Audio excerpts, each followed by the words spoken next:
we want to be the inspiration for people trying to start a collection, for people who they want to get into this. They don't know how. That's why I can be here for that.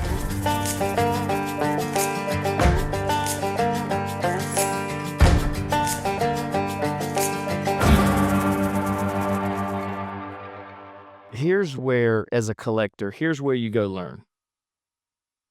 Go to a couple museums. If you say, I want to start collecting, I want to start investing, but I have no idea where to start. Go to a museum and find out what the museum is telling you. If it's worthy enough to be in the museum, it's worthy enough to be in your home.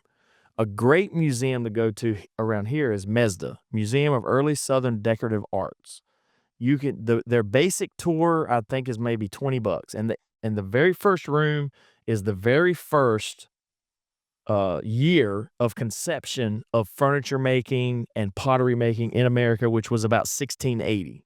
Okay, and so that's the Jacobean era. So your first room you walk into, everything is from the 1680s. Then the next room, it goes up about 20 years, all the way until about 1860. So you get to see, if it's good enough to be in Mesda, you better bet your bunnies it's good enough to be in your house. So the very first thing you got to do is go to the museums. Take a day. It takes a couple hours. Go to the museum. I've been to Mesda 8 times. So I'm going to go and I'm going to soak it all in. The first time you go, you're not going to learn anything. Mm-hmm. You just got to. What am I looking for? You're just looking to see what's in there. And I'm seeing what are the features that make it reputable art.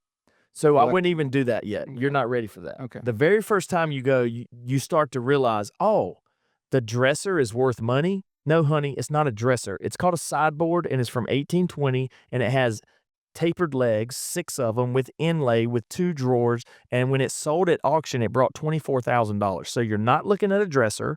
You're looking at what's called a hunt board.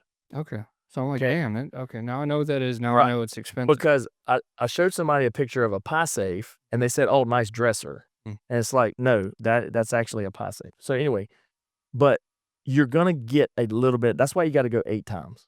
You can't expect to learn anything. But it's going to open your eyes. Mm-hmm. Why is this basket in a museum? Why is a walking stick in a museum?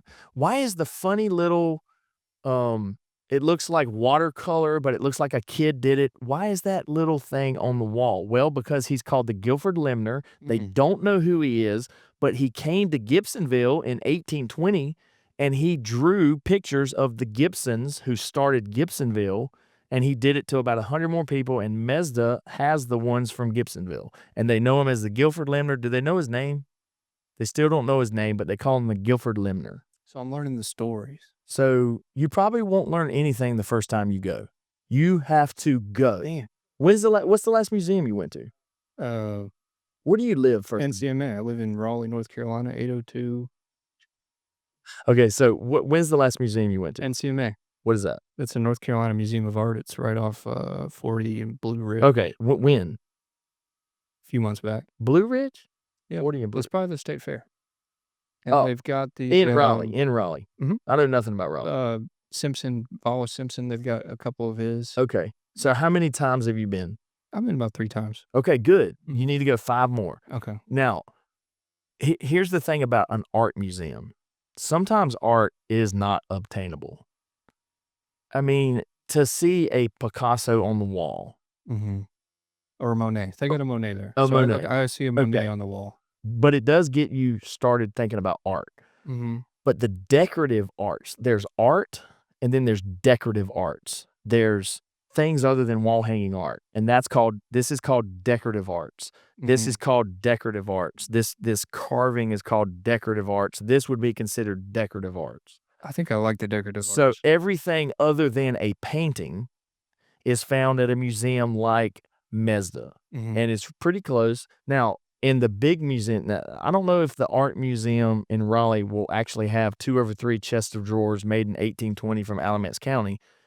They may or may not. I don't know. But Mesda, you would get an eye full at Mesda. I see. Okay. But you would literally have to go there. About your 5th time, you're going to find out that they do what's called a white glove tour. And that you pay a little bit extra. You wear white gloves, and you can walk into the room. You can take the drawers out of the chest and look at the drawer construction. Look for that wear. Yeah, you can look for the wear. You can see the little things that make it what it is. Why is this what it is? Well, let's open it up and see. Okay. So Where's Mazda again? Mazda's in Winston-Salem, North Carolina. It's Old Salem. They call it Old Salem. Old Salem. It was a really early settlement for North Carolina. You know, I don't know don't quote me on the history, but 1790 to 1820, they settled in Salem, and they were making everything that it takes to live. There, ironworks, pottery, furniture, textiles, baskets. I mean, you had to have all of that to live, and they made it right there in Salem. In Old Salem. Okay. And so now it's collected. So that one's free. Everybody out there who's watching this can go. They can get started. They go to Mazda. And Mazda has a database. Now, I'm telling too much. We're not going to get into that. That's too in my. I mean, we're not going to get into All right. So I'm getting into it. I've been to Mazda 4 times now, and I come here and I've got, I cashed all my Sonic checks because I work at Sonic, and I've got about $500. What should I be looking for? Where do you start? Where do I start? Well, you definitely want to buy something you like, because making money is one thing, but if you're just buying to put in your house, you definitely want to buy something you like. So if you don't like it, don't buy it. Now, once you gain all the knowledge in the world and something sells for $500 that you know is worth $10,000, it doesn't matter if you like it or not. You go ahead and buy it, then you can flip it. But when you're just starting, you need to buy what you like. Okay. And if you don't like baskets, it's like if you don't like somebody, you don't know them good enough. If you don't like baskets, you don't know enough about them. Because baskets are one of the funnest things to collect. Part of this journey has been, me and Kyle are collecting. Somebody inspired us. I'm not going to say who, but we've started to gather a couple things. Now, I'm getting into it as a new collector. Right. I've got $500 from all the shifts I pulled at Sonic. What's the first thing I should buy? Well, besides what I said earlier about buy what you like, you need to find out, where do I buy it, right? An auction is a good choice because there's always a backup bidder. So you only paid one step over what somebody else was willing to pay. So remember that when you buy from an auction. If you're buying the mid-level especially, you're probably getting a good deal because there's somebody out there who went 80, you went 90, so all you're going to lose is $10, less the buyer premium. Got to remember that buyer premium when you're bidding. So find out where the best place to buy from. We're not the only auction that sells face jugs. So, go to Live Auctioneers and type in face jugs and you'll figure it out. Now, once you get there, I probably wouldn't spend your wad at once. I wouldn't spend $500 on something. I would start low level. Pick you up a couple face jugs. Find a group of them that you can buy for $100. Once they get shipped to you, if they make it, because things do break. Sure. You get them in your hand. You may or may not like them. Sell them if you don't. But if you do like it, it's contagious. So you're gonna end up if you buy one face jug, you're gonna end up with 100. I'm on my way. And then if you go, how many you got? How many face jugs do you have? I got one. I have two if you tell me this one. I got one face jug. I got one stone jug. I got a 5-gallon stone jug from an estate sale. 5 gallon? Yeah. That's big, bro. That's big. You got any walking sticks in it? No. Well, I already told you about the walking stick, bro. You just put the walking stick in the freaking I'm a jug new like collector. that. Remember, that's what we were setting. I'm educating you now. So in the next 3 or 4 weeks, if I ever see your jugs and they don't have walking sticks in them, and I might be the one that did this first, by the way. Have you ever seen this? Seriously. David has been in this 40 years and he's never seen this. That's how I decorated my house. Well, what about you? And also, talking about, we went down to Clayton and we were at the gas station and there's a little shelf with a picture of some old dude. I don't know him, but there's 2 face jugs for sale. They're $80 each. Now, I don't know who this guy is, but is that maybe that's the investment. Maybe this guy's Clayton legend, or do you really want me to give valuable information out? Well, I think our viewers would appreciate that. Okay, here it is. I'm only going to do this once. If this video doesn't go a little bit viral or get a bunch of comments, this is it for me. You understand? Yeah. If you're walking around and you find a face jug, get your fucking phone out and type in Randy Tobias and figure it the fuck out before you put money into it. We live in 2024, baby. Okay? That's right. Dude, I get so tired when somebody sends me a fucking message. What is this worth? Bitch, don't you got eBay on your phone? Yes. I'm giving it to you real. Go to eBay, Okay. go to Google, type in Randy Tobias, and you will find out what it is worth. And don't overpay for it. Find out that they bring between $80 and $125. And if he's got it for 80, you're good. If he's got it for 350, tell him to fuck off. Now, Okay. are y'all gonna beep all that out, or is this like Maybe. okay? But that's the real of it. Now, you want me to do the No, it's a you good want one. me to do the G-rated version? Um, Let's do it again. Let's do the G-rated version. So say the same gas station thing. okay, so I was at a gas station in Clayton and wandering. It's just a gas station. What were you doing in a gas station in Clayton? Criminal activity. I don't know. Jesus. There's a shelf in the back. All right, this is G-rated. Yeah, G-rated. I All right, was at the start gas over. station. Go. So I was at the gas station in Clayton buying gas. Got it. I think it was a general market because they had ice cream or whatever, and there was a shelf in the back where it had, a picture of some guy, some older man. He looked like he was from Clayton, North Carolina. This is southeast of Raleigh, by the way. Right. And there were some face jugs. They weren't they didn't look like this, but they were face jugs. Right. And so maybe I'm thinking that I just stumbled across the secret Clayton legend face jug maker. Right. Now I should snatch these up. Now they're $80 pop. I don't really think that's a great deal. But what do you think? Should I buy those? I think you need to educate yourself on them. And this is the year 2024. So what you need to do is pull your phone out. Sure. You need to look for marks. This says RPT. This clearly says R Tobias. So do it. Go to your phone. You got your phone? Type in Tobias face jug, and it should tell you what they're bringing. Don't overpay for it. If it says 80 and they're bringing 225, 350, 400, sure, it's a great deal. If it says 300 and they're bringing 80, I wouldn't buy it. You don't want to make that big a mistake that early on because that'll turn you off. Educate yourself. Okay. So you're saying I got to do a little research. This It's isn't that all easy. free. And it's that easy. Research, knowledge. Have you ever seen my library? I have 2 libraries. I have one at home and one here. Have you ever seen all the books I got in the back? No. I probably got 700 books on this subject of baskets, folk art canes, pottery. How many books do you have on the subject of art and folk art in your house? One. Yeah, it's a good one though. Okay. Get a couple more. Yeah.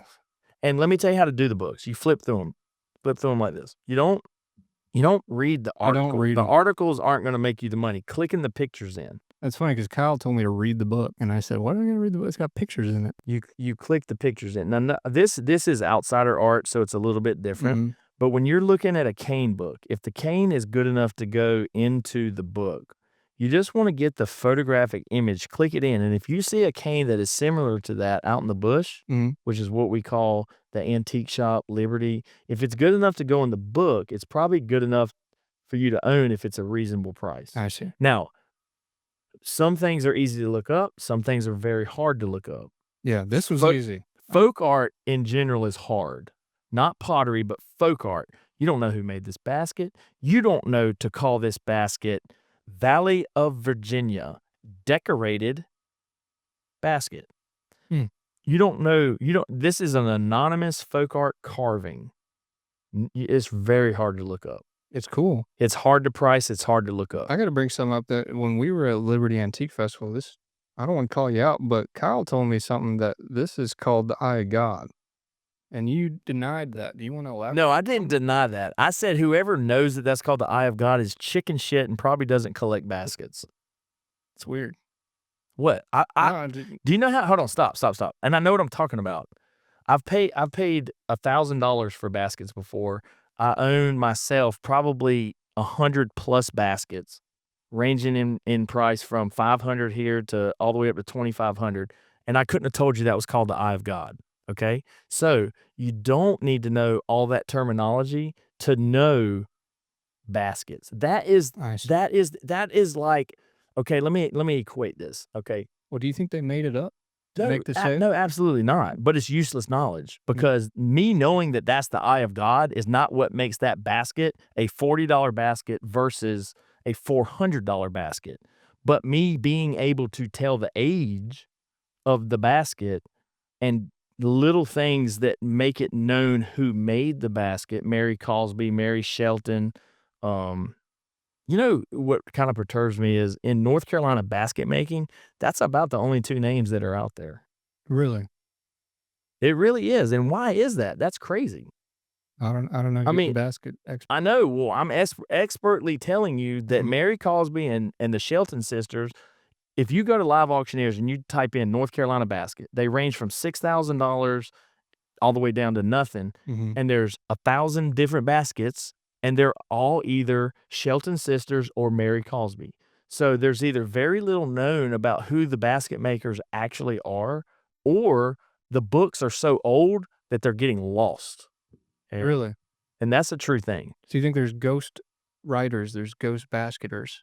So it's called anonymous. In the world of art, you would say anonymous. That Anonymous. basket is anonymous. Interesting.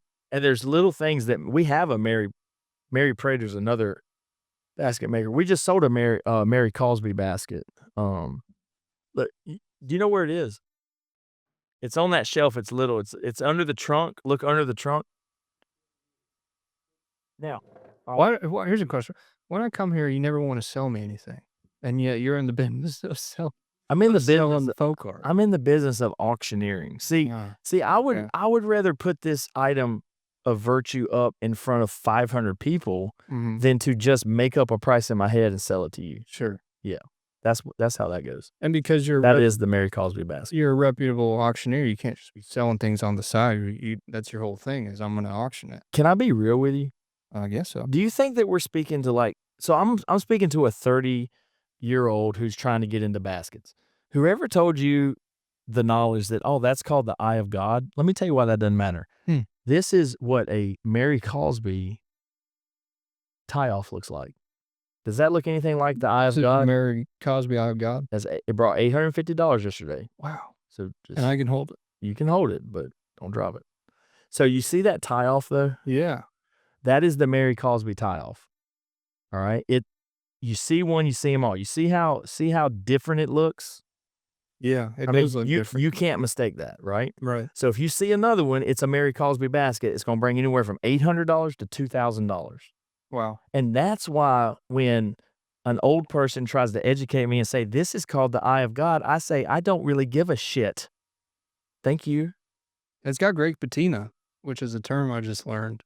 And so you're saying if I You did learn because you're absolutely right. so I smell baskets too. You guys smell it smells like I don't know about that one. That one doesn't smell good.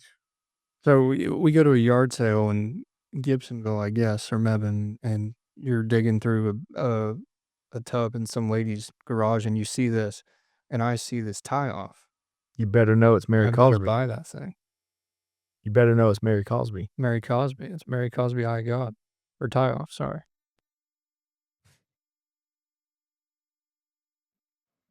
I think it's been productive. I feel like now that we've spoken a little bit, I have a direction on where to start my collection and where to go from here. I think that so John used to tell me, Matt, when you get in a house, don't start digging through the cabinets. Because when you're picking, your time is limited. If the son comes home for lunch, you get ran out.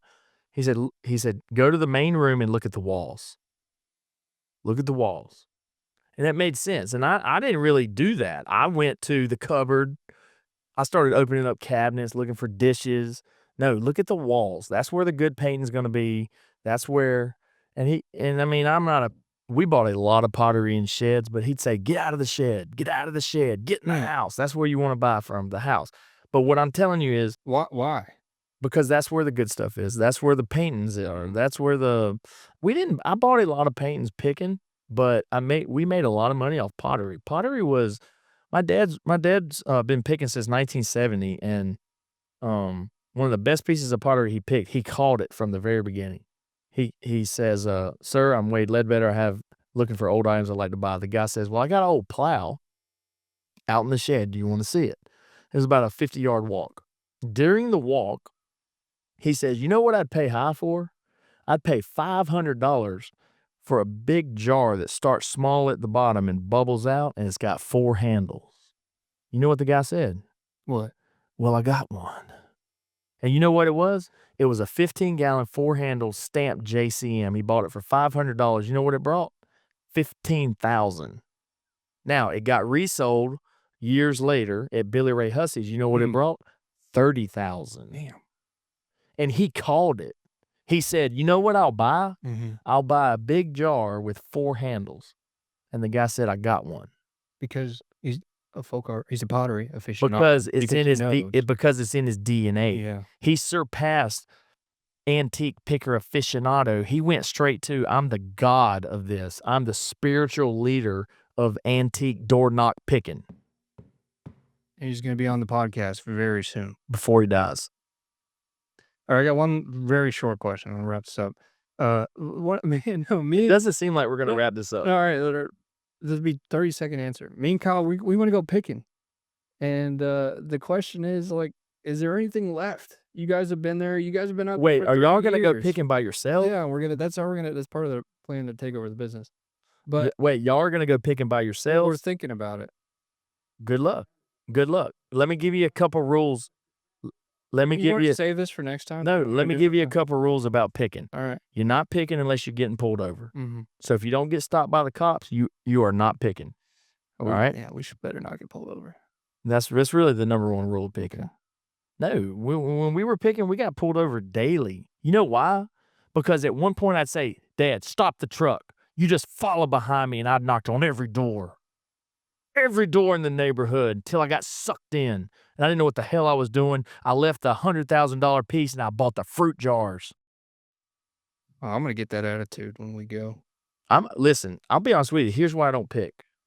Because I'm the most devastating picker in the Southeast. I'm out for blood. If I buy it for 10 and sell it for 10,000, I'm giving no money back. You understand? But that's part of me why I don't pick. Knowledge is power, baby. I can't help it when I knock on your door. I'm like a fucking encyclopedia. Okay? Yeah. Now, I'm not saying I know everything, but 9 times out of 10, I'm going to know exactly what I'm dealing with. It's been a while for you. I think the new generation, we come in. Y'all want to have a picking war? You really think you can? Yeah, absolutely. There's our TV show. History Channel. You think you can outpick me? You don't. You think you're going to outpick me? I think you're going to wind up with a snap neck from the choke slam. Goddamn. Kyle's got a gun. If you give us $500. Do you know what that's from? I tell you what, I bet $5,000 you won't outpick me. I bet you $5,000 you will not outpick me. Shit. And David will probably match that, and my dad will match it. So you can get $20,000 if you outpick me in 4 days. I'm a young collector. I'll give you $3,000 to go and pick with. That's what I wanted to I'll hear. tell you where to go. Then you can, and you still won't outpick me. You give us $2,000. I tell you what, I'll give y'all 8 days and I'll go 4, and you still won't outpick me. I'll take that deal. Yeah, I'm not betting you $5,000 though. This is a swindle rate. I tell you what, if this is an auction. No, listen, because you already would make a profit because we do the same little neutral ground. We'll take it all to Mebane. We'll call John Lambert and we'll say, I want 3 tables. I want 8 tables. Give them 2 tables. We're going to fill them up because it's going to take 8 tables to handle what I bring in. Sure. We're going to fill them up. You're bringing a bunch of junk. We got 4 days. Yeah. I'll tell you what, I'll challenge anybody out there. If you think you can outpick me, you let me know when and where. We'll meet at Mebane. I don't want to deal with it here. I've got too much to deal with, so I'm not selling the stuff. Yeah. We'll meet at Mebane Auction on Monday at 5 a.m. We'll go our separate ways. We'll meet back Thursday at 8. Kyle will ride with you, Sully, or vice versa, whatever. Yeah. And we'll see who the king of the pickers are. And that's the TV show, King of the Pickers. King of the Pickers, buddy. Yeah. And I'll put $5,000 of Kyle's money on the line. Leave a comment. I will beat you. Leave a comment if you think you can. On King of Pickers, leave your name, address. I'll get wild, boy. Don't turn me back into a picker. Good God. The way you talk, I thought this was all in the rear window for you, but we'll get this going. Do not turn me back into a picker. Yeah. Do you even know what to wear when you pick? Yeah, I know what to wear. People love me. Okay. I love the country folk. I used to walk around in Austin and say, "Hey, I'm a." All right, you're riding. And that, and you're riding with me then. Kyle can ride with. Yeah, I don't know about Kyle. He's a little shy. All right, you want to wrap us up? Yeah. Let's wrap it up with, hold on. Oh, Did you lose another customer? no. I ain't gonna bother. This was fun, Matt. Thanks for having me on. Join us next time on the House of Folk Art podcast. Make sure you follow our TikTok, Instagram, and YouTube. Are we on TikTok? I think we're on TikTok. Jeez. Nice. Mm-hmm. That was kind of like the time that I was getting watered with the dean at Guilford College. And he goes, "What do you do here?" I said, "Oh, I play football." He goes, "We got a football team?" It was bad. Damn. Yeah. See you on Pickoff.